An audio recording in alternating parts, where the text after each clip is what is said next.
If you took a fish oil capsule this morning, thinking you were installing this vital health update for your body, you might have actually just downloaded, well, the biological equivalent of malware. Yeah, that's actually the perfect way to frame it. Yeah. Because we really do have this tendency to treat our bodies um, like operating systems, you All know? right, totally. We just swallow a gel capsule and assume we're patching some bug in our cardiovascular system. Exactly. And we never actually audit the code we just installed. We just trust the packaging. Yeah. So welcome to another deep dive. Today, we are completely debugging a massive, universally accepted health habit for you, which is the daily fish oil supplement. Which I'm sure almost everyone listening has taken at some point. I mean, I have. Oh, absolutely. I have too. So our insights today are pulled from this really fascinating blog post. It's titled Notes on Dieting, Part 115. It's quite a series. Yeah, and the author is this self-described old software plumber named Aang. He runs a site called qianmeng.org. Right. And he basically spends his nights building and tinkering with free and open source software. Yeah, and what makes this source so compelling for you as a listener is that he applies that exact same, rigorous line-by-line debugging mindset to his nutrition. Which is such an incredibly clarifying lens for dietary science, honestly. What's fascinating here is that when you adopt that open source mentality, you just refuse to accept the glossy user interface, right? You like the flashy marketing on the front of the bottle. Exactly. You demand to see the source code. You're looking for logic errors. And when this author decompiled the standard fish oil supplement, well, he found some pretty glaring system vulnerabilities. Vulnerabilities that the general public is entirely unaware of. So let's open up the terminal, so to speak. Let's do it. To understand why that bottle of golden pills you're taking might be a complete waste of your money or, worse, actively harmful, we have to look at the chemical code itself. Right, because when we say fish oil, what are we actually talking about? Well, we're really talking about this unregulated mix of two specific active ingredients, right? Two omega-3 fatty acids, EPA and DHA. Yeah, icosapent acid, which is EPA, and docosahexaenoic acid, or DHA. It's an alphabet soup. It really is. But understanding the mechanistic difference between these two molecules is totally the key to this entire puzzle. Because in a standard over-the-counter supplement, you're just getting a generalized, completely random ratio of both. Right. And that exact mix depends entirely on the brand, the fish they decide to use, the processing batch. It's a crapshoot. Okay, let's unpack this a bit because I want to push back. I mean, if they are both omega-3s, and omega-3s are basically universally considered good fats, why does the exact ratio even matter? It's a fair question. If you're throwing a mix of beneficial compounds at your system, isn't your body just going to, use what it needs and filter out the rest? It feels like buying a mixed bag of tools instead of just a screwdriver. You figure, hey, I'll have the wrench if I need it. It seems totally intuitive, yeah. But that assumption is actually the first major logic error that the author points out. Oh, really? Yeah. Because EPA and DHA, they do not perform the same physiological jobs. They aren't interchangeable tools at all. Okay, so what do they actually do then? Let's look at the cellular level. So DHA is this highly flexible, massive molecule. It's got 22 carbon atoms and 6 double bonds. Wow. Okay, that sounds complicated. It is. And because of that physical structure, your body uses it as a building material. It literally gets woven into the physical structure of your cell membranes. Like where specifically? Particularly in the retina of your eye and, crucially, the gray matter of your brain. It basically keeps those membranes fluid so your neurons can fire rapidly. Okay, so DHA is basically structural hardware. Exactly. High DHA is exactly what you want if you're targeting brain health or staving off cognitive decline or for field development during pregnancy. Got it. So what about the other one, EPA? So EPA, on the other hand, is primarily a signaling molecule. It only has 20 carbons, and its main job is to compete with inflammatory compounds in your body. To compete with them, how does that work? Well, when your immune system wants to trigger inflammation, it uses this pathway that involves arachidonic acid. EPA essentially blocks that pathway. Oh, wow. So it's like a dampener. Right. It acts as a dampener to resolve systemic inflammation. And that's exactly why it's the target for things like rheumatoid arthritis, autoimmune conditions, and importantly, lowering triglycerides in your blood. Okay, so they really do have completely different biological functions. One is building brain tissue, and the other is dampening immune overreactions. Yes, very different jobs. I mean, I understand they do different things, but I'm still not really seeing the danger here. If I take a standard supplement and get both the builder and the dampener, where's the conflict? Why is that bad? Well, the conflict arises when you look at how the liver actually processes lipids. And this is the massive catch with DHA. This is what forced the medical community to completely rethink omega-3s. Wait, there's a catch with DHA, but it's brain food. It is. While DHA is excellent for building brain cell membranes, it alters the way your liver manages cholesterol. In a bad way. Specifically, it can raise your LDL, the low-density lipoprotein.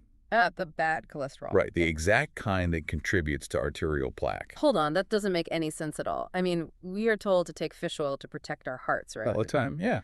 So how can one of the main ingredients in fish oil actively increase the exact cholesterol that causes heart disease? What is actually happening in the liver to cause that? So it really comes down to traffic management in your bloodstream. Think of your liver as a shipping hub. Okay, a shipping hub. It packages up fats, like triglycerides, into these transport vehicles called VLDL, very low-density lipoproteins. Then it ships them out into your bloodstream to deliver energy. Right, that makes sense. As these VLDL vehicles drop off their cargo, they shrink down and turn into LDL particles. Okay, the bad cholesterol. Exactly. Now, EPA is great because it simply tells the liver to produce fewer VLDL vehicles in the first place. So less traffic on the road, fewer triglycerides in the blood. It is exactly what you want. But DHA complicates the traffic grid. How so? When DHA is introduced, it tends to make those resulting LDL particles larger and fluffier. But more importantly, it can actually slow down the liver's ability to clear those LDL particles out of the bloodstream. Oh, I see. It's like closing down a toll booth lane. Yeah. The triglycerides might be going down, but the LDL particles start backing up. Creating a massive traffic jam. Yeah, a traffic jam of bad cholesterol right in your arteries. Here's where it gets really interesting, because it's like a seesaw. If you have heart issues, you're trying to push the triglyceride side of the seesaw down, right? Yes, exactly. But by taking regular fish oil with all that DHA, Yeah, you might accidentally be pushing the LDL side of the seesaw up. precisely. And if we connect this to the bigger picture, for high-risk individuals, that is just an unacceptable biological bug. Because it's too dangerous. Right. We're talking about patients with established cardiovascular disease, diabetes, or what the author highlights as severe hypertriglyceridemia. Which is what exactly? That's when your triglyceride levels exceed 500 milligrams per deciliter. Wow. At 500, I mean, your blood is literally thick with fat. It is. The risk of a heart attack or acute pancreatitis is just imminent at that level. So for a patient at that critical threshold, taking a generalized fish oil supplement that has DHA in it, it's actively counterproductive to their survival. Yes. A 10% spike in LDL from the DHA isn't just a minor side effect for them. It's a catastrophic system failure. And the medical community realized this traffic jam was happening, right? It did, which led to the creation of a drug called IPE, or Icosapent Ethyl. Right. This was the absolute aha moment in the source material for me. IPE is not something you can just go buy in the vitamin aisle. No, not at all. It is a highly purified prescription-only medication, and chemically it is 100% pure EPA, zero DHA. They essentially had to entirely fork the code. The pharmaceutical industry spent billions of dollars figuring out how to chemically separate these two molecules. Just so they could give heart patients the triglyceride-lowering benefits of EPA. Without the LDL spiking toll booth effect of the DHA. Exactly. It is a surgical strike on blood fat. But wait, this raises a huge question. If the pharmaceutical industry had to spend billions of dollars to separate these molecules just to make them safe for heart patients, Yeah. what exactly is happening in the bodies of the millions of perfectly healthy people who are buying the unseparated generalized mix at the grocery store? Well, according to the deep dive Ang did into the data, those people are mostly just buying a very expensive placebo. Wow. Yeah, the source is incredibly blunt about this. For a healthy person who has normal triglyceride levels, over-the-counter fish oil supplements provide little to no cardiovascular benefit whatsoever. He literally concludes, don't waste your money. He does. Which is a staggering claim when you think about it. You walk into any pharmacy and you see an entire aisle dedicated exclusively to these golden fish oil capsules. It's a massive industry. But the author goes beyond just saying they are ineffective, right? He explains why they fail. And it's not just about that EPA and DHA ratio. It's a massive industry-wide quality control crisis. Yeah, when you move away from prescription-grade pharmaceuticals like IPE and you step into the world of dietary supplements, you're basically entering the Wild West. The regulatory oversight just drops off a cliff. Completely. And when our software plumber author started rigorously inspecting these labels, he uncovered a supply chain secret that really shatters the illusion of choice. Oh, the factory thing. He found that if you look closely at the manufacturing origins, dozens of completely different, supposedly competing brands are all sourcing their oil from the exact same mega factory. Yeah, you stand in the supplement aisle and you think you are making this discerning choice. Right, you're looking at all the options. You see the premium athletic brand in the sleek black bottle. You see the budget brand in the massive plastic tub, the holistic wellness brand with the nice pastel label. And they all charge wildly different prices. Exactly. But in reality, you are very often buying the exact same liquid, rendered in the exact same vats, processed by the exact same manufacturer. It's just white labeled. Okay, I understand the deception there for sure, slapping different designer logos on the exact same cheap white t-shirt. Right. But let's look at the actual physical product, because the source mentions certifications like IFFS, the International Fish Oil Standards, and third-party purity testing. Yes, it does. So if all these brands are just slapping their logos on the exact same mass-produced pill, shouldn't that protect us? Mm-mm. If that pill has an IFS stamp saying it's free of mercury and heavy metals, where is the physical danger? Who cares if it's white-labeled as long as it's clean? Well, that brings us to the fundamental difference between building software and processing biological matter. Which is? Software doesn't rot. Fish oil does. Yeah. The primary danger the author warns about isn't actually heavy metals, it's oxidation. Omega-3 fatty acids, just by their very chemical nature, are highly, highly unstable. Is that because of those double bonds you mentioned earlier? Exactly. The term polyunsaturated means the carbon chain has multiple double bonds that are missing hydrogen atoms. Okay, so what does that mean chemically? It means these bonds are chemically desperate to grab electrons from their environment. So when this oil is extracted from the fish, shipped in these massive unrefrigerated tankers across the ocean, Oh, man. processed in giant heated factory vats, encapsulated, and then left sitting on a warm warehouse shelf, while those delicate double bonds are exposed to oxygen, light, and heat. And when oxygen hits them, they degrade. They violently degrade. The oxygen molecules steal those electrons, creating lipid peroxides and free radicals. The oil goes rancid. Rancid fish oil. Just hearing the phrase is nauseating. It's pretty gross. But what actually happens inside your body when you swallow a rancid, oxidized lipid? Does it just, pass through you without working? It's much worse than that, unfortunately. When you swallow oxidized lipids, your immune system doesn't just ignore them. It actually recognizes them as damaged, toxic cellular debris. Wait, seriously? Yeah. Your immune cells, which are called macrophages, actually go in and attack these oxidized particles. And this immune response releases cytokines, which are signaling proteins that trigger inflammation. Wait a minute. People take fish oil specifically to reduce systemic inflammation. Exactly. But if the oil is oxidized from sitting in a factory vat, swallowing it causes an immune response that creates inflammation. You are literally ingesting the disease you are trying to cure. You're downloading a virus and calling it an antivirus. That is insane. And this is exactly why IFL certification, while it's a good baseline, isn't a silver bullet. Because it's just a snapshot, right? Right. A third-party test happens at a specific moment in time, usually right after encapsulation. It does absolutely nothing to guarantee that the bottle hasn't oxidized in the 6 months it took to reach your medicine cabinet. Wow. And this is where Eng's background as a software engineer really shines. Because he doesn't just point out the broken code, he provides a workaround. He does. He realizes that trusting the marketing label is a vulnerability. So to fix it, you have to actively monitor the error logs, which in the supplement world means checking FDA alert lists, banned product registries, and international recalls. Which is obviously a huge barrier to entry. I mean, Yeah. the average person standing in a grocery store just does not have the time to cross-reference a global database of rancidity reports before putting a bottle in their cart. No, they don't, which is why he offers this brilliant, really modern tool to bypass the noise. He suggests using AI. Oh, this was such a clever hack. Right. If you must buy supplements before you buy any brand of fish oil, you just pull out your phone and prompt an AI. You say, check the latest FDA recall data, international alert lists, and banned product registries for this specific brand and manufacturer of fish oil. And within 3 seconds, you have completely bypassed the marketing interface and accessed the actual system logs. It is a phenomenal application of technology. It forces transparency onto an industry that really relies on opacity. It really does.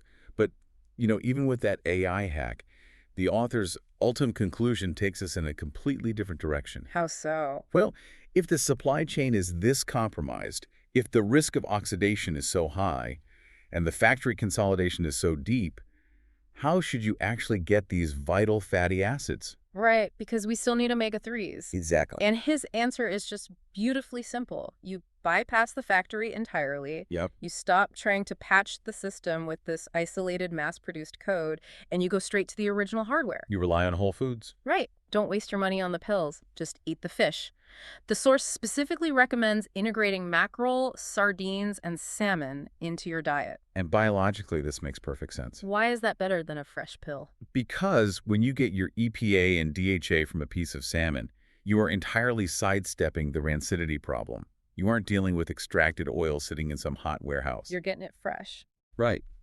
You're getting the fatty acids exactly as nature designed them, suspended within what nutritionists call the food matrix. The food matrix. How does that protect the oil?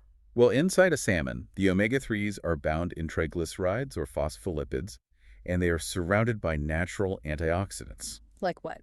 Think about astaxanthin, which is the compound that makes salmon pink, or naturally occurring vitamin E. These compounds act as chemical bodyguards. Oh, so they take the hit from the oxygen instead of the omega-3s? Exactly. They protect those fragile double bonds from oxidizing before you consume them. Plus, you're getting the high-quality protein, the selenium, the B vitamins, the entire synergistic package. Your body knows what to do with that. Your digestive system has evolved over millions of years to parse this exact biological code. It knows precisely how to unpack it, utilize the EPA to lower inflammation, and send the DHAs straight to your brain. So what does this all mean for us?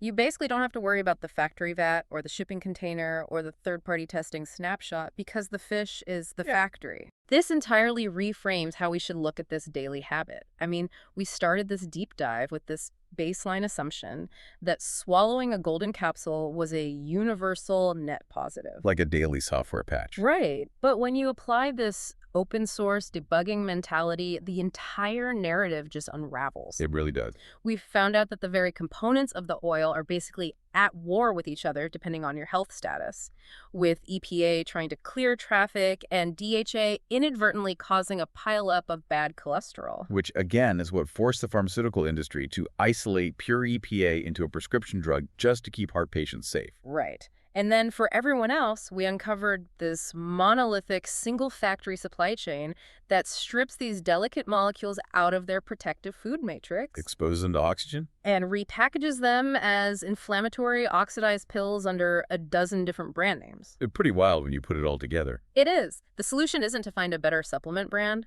The solution is to step out of the supplement ecosystem entirely and just, eat the sardines. This raises an important question, though. It really highlights the danger of reductionism in health. Reductionism? Yeah. We try to isolate one single variable, like an omega-3 fatty acid, pull it out of its natural context, manufacture it by the ton, and then assume it will act the exact same way in the human body. But it doesn't. No, this source proves that context is everything. The delivery mechanism matters just as much as the molecule itself. It really does take genuine effort to look past the marketing and cross-reference the actual chemical data. We're just so heavily conditioned by advertising to look for the shortcut. We all want the easy fix. Right. We want the health hack in a convenient gel capsule. But this deep dive proves that sometimes the shortcut is actually a dead end. Or a system vulnerability, which, brings up an entirely new angle to consider as we wrap up today. Oh. What's that? Well, we've spent this entire time talking about the flaws in mass manufacturing a generalized fish oil pill, right? Yeah. But we are rapidly entering an era of truly personalized medicine. We are. Right now, you can do a cheek swab or an at-home genetic test to discover exactly how your specific liver processes lipoproteins or how your body handles inflammation. The technology is already here. People are doing it every day. They are. And as that genetic lipid testing becomes cheaper and more ubiquitous, it's going to completely upend the vitamin aisle. How so? Well, think about it. The idea of millions of people with entirely different genetic makeups, different baseline cholesterol levels, and different metabolic rates, all taking the exact same mass-produced, one-size-fits-all supplement from a single giant factory vat. It's going to seem archaic. Exactly. It will look like biological guesswork.